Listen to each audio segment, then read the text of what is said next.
Hey everyone, I hope you're all doing well today. This time we are going to be talking about my top 10 favorite shooters so far. These are just games that I've played, and they are not all like on a permanent list or an all-time list. First up, we have 1942. I really love this game, and I probably shouldn't because the NES port is not as good as the arcades, but you could say that about every port. I have a lot of memories of playing this, especially with my friends growing up. It's one of my favorite NES games, even though I'm not very good at it, and it is kind of a hard game.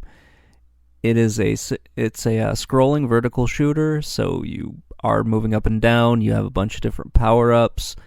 You have kind of an annoyingly large hitbox, and it is one-hit deaths, but it is a pretty solid game for what it is.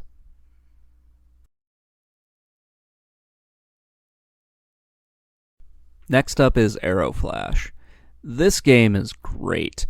Like, if you have not played Arrow Flash yet, definitely go out of your way to try to find this game, because it's a very good shooter, or shoot 'em up, or shmup, whichever one you want to go for. It was a lot of fun to play this. There are some weird quirks in it, but it is still a really great game. I was having a lot of fun while I was playing through this one. It's not the easiest shooter I've played, but it is very fun, and you can get used to it like a lot of other shooters. It just takes a little bit of time and some memorization, and you can get through a game like this. Trust me, it's definitely worth it to try out.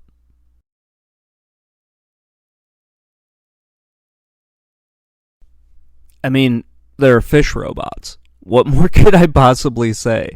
The Darius series is probably overall my favorite series of shooters, and Darius Twin I would say it's probably my favorite, but if I play G Darius again, it might swap out. The game is overall just a lot of fun to play. It's a hard game like a lot of the other Darius games, but it is just so much fun to go through, and it works really well on the Super Nintendo.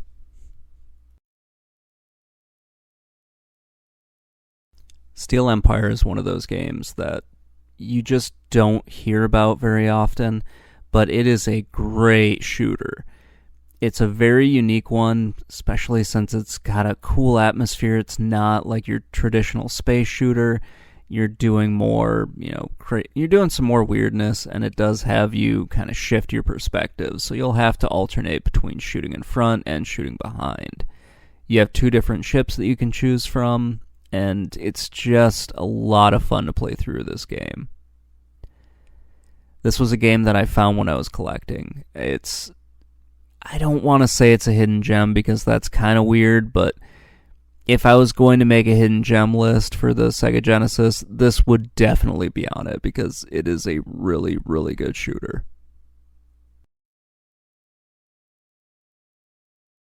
I know Yar's Revenge is kind of a weird one to be on this list, but I think it was a lot of fun. I really enjoyed playing it once I kind of figured out what I was supposed to be doing, because it's a little cryptic, especially if you don't have the manual and you aren't really thinking too much about it, because it kind of goes against everything that you're told. You're not supposed to touch the bad guy, and in this one you're supposed to touch the bad guy after you break through the shield, and then you're allowed to shoot like the big nasty laser at him.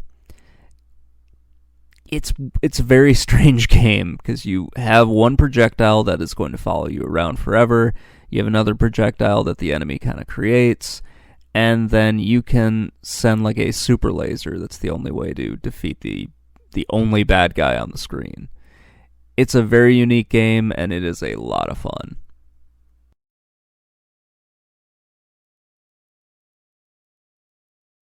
Okay, we are back to space fish and other weird space animals that are kind of biomechanical, but don't really, I don't know.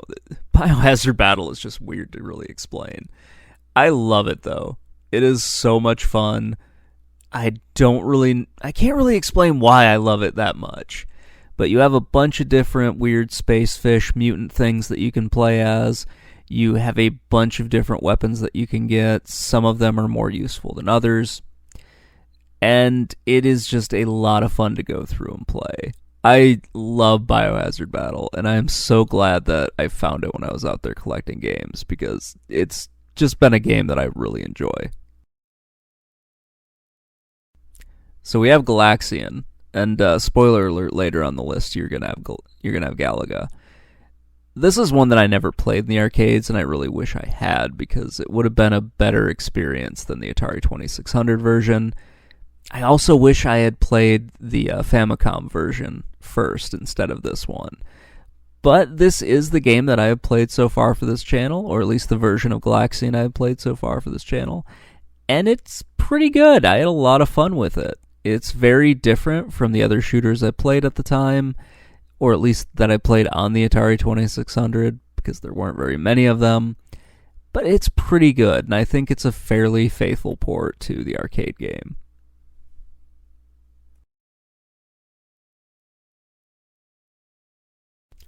Stinger is a game that I had probably way more fun than I thought I was going to have. It's a very quirky game. Some parts of it are a little annoying, like the vertical scrolling parts here. I'm not a huge fan of those, but it is a very fun game, and it's a just downright adorable shoot 'em up. It's one of the first cute 'em ups, but it's not exactly the first. I think the first one was actually Fantasy Zone. I'm sure somebody will correct me if they care enough to. It's got a weird power-up mechanic, and it's got a bunch of enemies that are pretty unique and also a little annoying.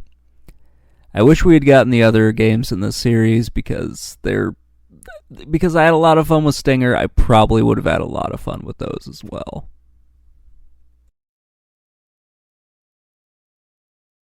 Thunder Force 2 was the first game in the Thunder Force series that I played, and I played it on the Sega Genesis, which is a very fun game. It's just a lot of very interesting elements that I don't think work as well in the first one as they did in the other games. I think Thunder Force 3 and 4 do a much better job of this formula.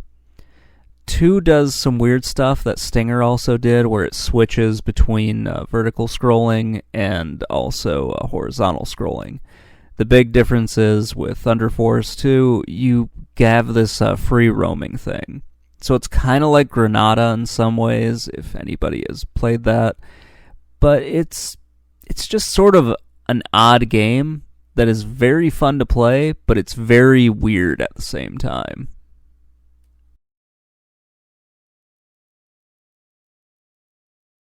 Finally, we come to Galaga, or Galaga, whichever one you want to call it. I really enjoy this game. I've got a lot of memories of playing it, especially one of my favorite video game memories. I know it didn't make my list on the top 10 because, I don't know, I just forgot it at that particular moment. There are a lot of other ones I wanted to put on there. But, going up north, finding that arcade cabinet, and just having a lot of fun in playing this thing. That was how I experienced a lot of arcade games, was in weird kind of one-off situations where you'd go into a bowling alley or you go into a restaurant, there happens to be an arcade game. That's how I experienced Galaga, or Galaga.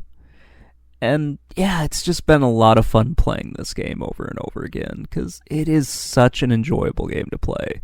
It's simple, it's easy, it's everything you would want a shooter to be. So, final thoughts on my little list here. I really do enjoy this type of shooters, like this type of shooter, where it's a little bit more arcadey. You do have some more power-ups. Some of them are better. How do I want to put this? They were changed enough when they were brought over to consoles that made sense. Something like Stinger that gives you unlimited continues. That makes total sense to me.